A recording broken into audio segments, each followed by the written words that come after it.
చంద్రబాబు నాయుడు గారు ఒకటే చెప్పారు, జిల్లా అభివృద్ధి జరగాలి.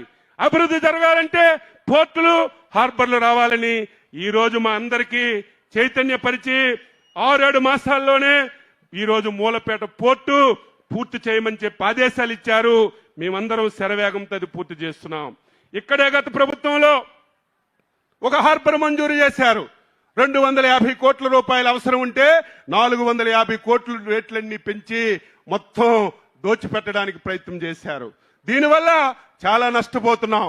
దీన్ని కూడా ముఖ్యమంత్రి గారు దాన్ని మొత్తం మళ్ళీ ఎడ్యుకేట్ చేసి మళ్ళీ రీఎస్టిమేషన్ చేసి మళ్ళీ చెయ్యండి అని ఆదేశాలు ఇచ్చారు. ఈ రోజు ఆయన చేతుల మీదుగా అనౌన్స్ చేస్తారు. తప్పనిసరిగా ఇక్కడ కూడా ఒక పోర్టు, ఒక హార్బర్ మంజూరు చేస్తామని చెప్పి తెలియజేస్తున్నాను. ఇంకా శ్రీకాకుళం జిల్లాలో అటు మంచినీళ్ళపేట కానీ, భావనపాడు కానీ, ఈ రోజు గనగల్లపేట కానీ 3